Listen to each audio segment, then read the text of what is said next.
नमस्कार दोस्तों, स्वागत है आपका फिर से एक हॉरर स्टोरी में। रात के 8 बजे थे। सुरेश ऑफिस में काम कर रहा था।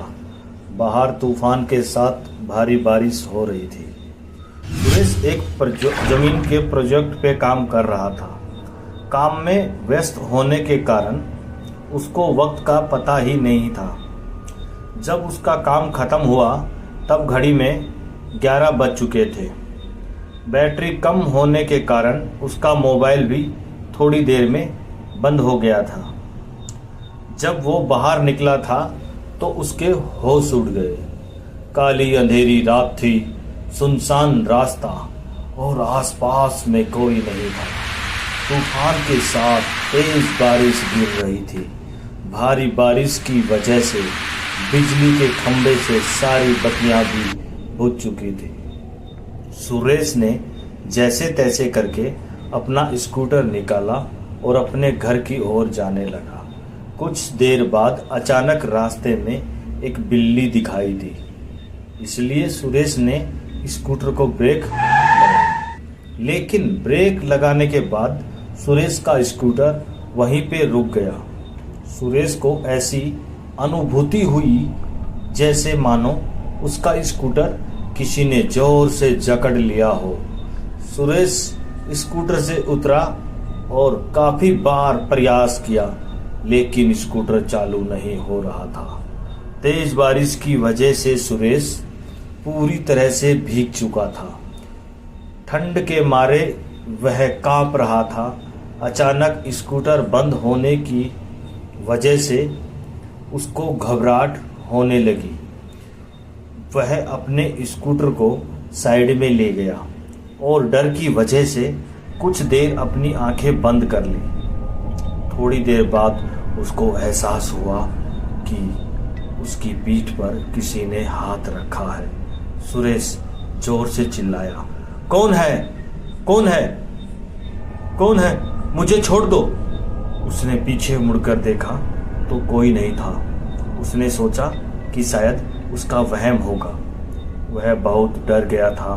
अचानक उसने बत्ती बुझने और जलने की आवाज़ सुनी और पास में देखा तो उसके स्कूटर की बत्ती जल रही थी और बुझ रही थी।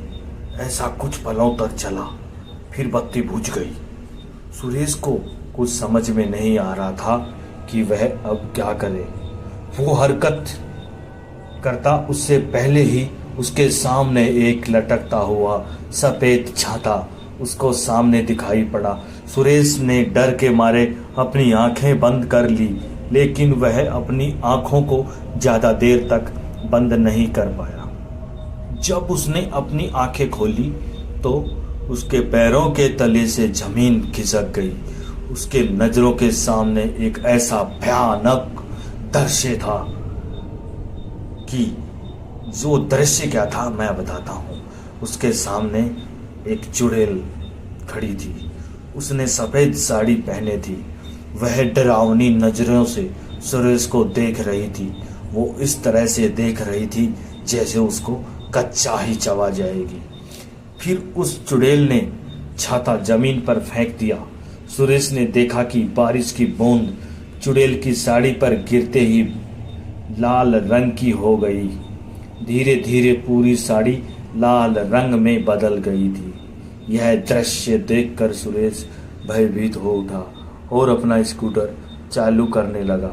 सौभाग्य से उसका स्कूटर चालू हो गया और वह तेजी से अपने घर की ओर बढ़ने लगा। कुछ देर बाद वही चुड़ैल सुरेश के स्कूटर के सामने आ गई।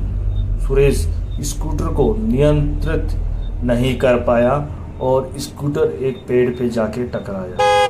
पेड़ से टकराते ही सुरेश की मौत हो गई। अगले दिन सुबह जब कुछ लोगों ने यह देखा तो पुलिस को बुलाया और लाश को सुरेश के घर वालों को दे दिया। पुलिस ने जांच पड़ताल करके यह बताया कि सुरेश की मौत अकस्मात से हुई है। वह तेज रफ्तार से स्कूटर चला रहा होगा और नियंत्रण न रहने पर पेड़ से टकराकर उसकी मौत हुई है। सुरेश की मौत के कुछ दिन बाद ऐसे ही तेज बारिश हुई जितनी उस रात को हुई थी। सुरेश के दो खास दोस्त रमेश और परेश, वो दोनों सुरेश के साथ ही काम करते थे। रात के 2 बजे थे। रमेश अपने कमरे में सो रहा था। उसको आसमान से बिजली कड़कड़ाने की आवाज़ सुनाई दी। रमेश ने अपना ध्यान सोने पर केंद्रित किया। अचानक उसको ऐसी अनुभूति हुई जैसे किसी ने उसको एक थप्पड़ मारा हो। वह नींद से जाग उठा और आसपास देखने लगा, लेकिन आसपास कोई नहीं था। फिर थोड़ी देर बाद कमरे की बत्ती जलने और बुझने लगी। यह देख रमेश बहुत घबरा गया और कंबल ओढ़कर सोने का प्रयास कर रहा था। उसने महसूस किया कि उसका कंबल कोई पीछे से खींच रहा है। वह जोर से चिल्लाने लगा, मुझे छोड़ दो, मुझे जाने दो। उसके कुछ देर बाद सब कुछ शांत रहा। फिर अचानक खिड़की अपने आप खुल गई और उसमें से एक हाथ बाहर से अंदर आया, जिसकी हथेली पर खून ही खून था। उस हाथ ने कसकर रमेश का गला पकड़ा और उसको मौत के घाट उतारकर रस्सी की मदद से पंखे के नीचे लटका दिया। अगले दिन सुबह रमेश का दोस्त परेश जब उसको बुलाने आया, तब उसने यह दृश्य देखा और तुरंत पुलिस को सूचना दी। पुलिस ने जांच पड़ताल करके इसको खुदकुशी का नाम दिया और कहा कि रमेश ने तनाव और किसी बात के दबाव में आके आत्महत्या की होगी। हम आगे इसकी और भी जांच करने की कोशिश करेंगे। अपने दोनों दोस्तों की मौत के बाद परेश बहुत ज़्यादा तनाव में आ गया। उसको मन ही मन यह लगने लगा कि अब तीसरा नंबर उसका है। उसने ऑफिस जाना भी बंद कर दिया। कुछ दिनों उसने अपने आप को अकेले रखा, यहाँ तक कि वह अपने परिवार के लोगों से भी ज़्यादा बात नहीं करता था। कुछ दिनों बाद उसको लगा कि अब खतरा टल चुका होगा। तब वह अपनी पत्नी के साथ दूसरे शहर घूमने चला गया।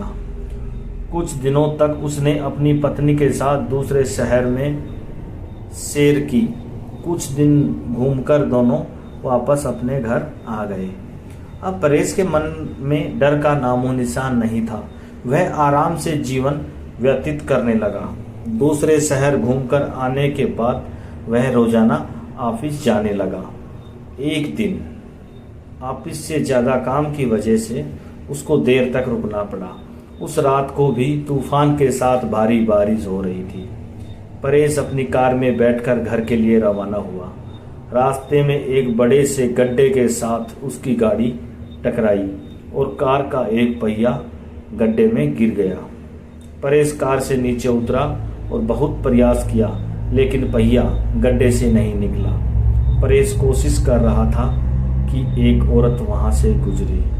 उस औरत ने बड़े प्यार से परेश को कहा, सुनिए, क्या मैं आपकी मदद करूं?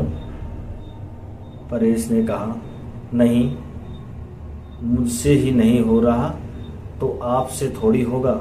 फिर भी आपको लगता है तो आप एक बार प्रयास कीजिए। उस औरत ने कार को पीछे से सिर्फ थोड़ा सा धक्का मारा और कार पहिया गड्ढे से निकल गया। परेश कोशिश कर रहा था, लेकिन उससे नहीं हुआ तो उस औरत ने कार को निकाल दिया। रमेश ने कहा, धन्यवाद। और परेश ने उस औरत से पूछा, आपको कहाँ जाना है इतनी रात को? आप अकेले कहाँ जाओगे? आप मुझे बताइए, मैं आपको जहाँ जाना है छोड़ देता हूँ। जी धन्यवाद आपका। यहाँ से आगे एक तालाब वाली गली आती है, वहाँ मुझे छोड़ दीजिएगा। तालाब के पास ही मेरा घर है, औरत ने जवाब दिया। परेश ने उस औरत को अपनी कार में बिठाया और आगे बढ़ चला। परेश को थोड़ा डर जरूर लग रहा था, लेकिन उसने गाड़ी चलाने पे ध्यान केंद्रित किया। थोड़ी देर बाद पीछे से आवाज आई, बस यहाँ पे रोक दीजिए, मेरा घर पास में ही है। परेश ने कार रोक दी और उसको उतरने को कहा। अचानक उसने पीछे से डरावनी आवाज सुनी, परेश अब तू गया, तेरा अंत अब नजदीक है, मैं तुझे नहीं छोड़ूंगी। परेश ने पीछे मुड़कर देखा तो उसके होश उड़ गए। वो औरत एक खौफनाक चुड़ैल में परिवर्तित हो गई थी। उस चुड़ैल ने जोर से परेश को धक्का दिया, उसको कार से नीचे गिरा दिया, फिर परेश को घसीटकर तालाब की ओर ले जाने लगी। परेश बहुत चीखा और चिल्लाया, लेकिन चुड़ैल ने उसकी एक नहीं सुनी। परेश ने चुड़ैल से कहा, कृपया मुझे छोड़ दो, मुझे जाने दो, मैंने आपका क्या बिगाड़ा है। परेश तू आज मेरे हाथों से ही मरेगा, तुम्हारे दोनों दोस्तों को तो मैं मौत के घाट उतार चुकी हूँ, अब तुम्हारी बारी है। याद करो बरसात की वो अंधेरी रात, जिस रात को तुम लोगों ने मेरी हत्या करके मुझे तालाब में फेंक दिया था। जिस जमीन ने मुझे और मेरे माँ बाप को रोजी रोटी दिलाई थी, वह जमीन तुम तीनों हड़पना चाहते थे और उस जमीन पे शराब की फैक्ट्री लगाना चाहते थे। जब मैंने और मेरे पिताजी ने हस्ताक्षर करने से मना कर दिया, तो तुम पापी दरिंदों ने मेरी और मेरे पिता की हत्या कर दी और दोनों को तालाब में फेंक दिया। हमारी मौत का कारण लोगों को यही बताया कि हम पानी में डूबकर मर गए। मैं उस जमीन पे कभी भी शराब की फैक्ट्री नहीं चलने दूंगी, तथा मैं वापस मेरे और मेरे पिताजी का बदला लेने के लिए आई हूँ। आज तुझे भगवान भी मुझसे बचा नहीं पाएगा, कहकर चुड़ैल ने जोर से धक्का दिया और परेश को पानी में गिरा दिया और पानी में डूबकर उसकी तुरंत मौत हो गई। फिर चुड़ैल गायब हो गई। दूसरे दिन किसी ने परेश की लाश को पानी में बहते हुए देखा तो तुरंत पुलिस को संपर्क किया। पुलिस ने जांच करके उसकी लाश को उसके परिवार को सौंप दी तथा मौत का कारण यह बताया कि उसकी मौत पानी में डूबकर हुई है।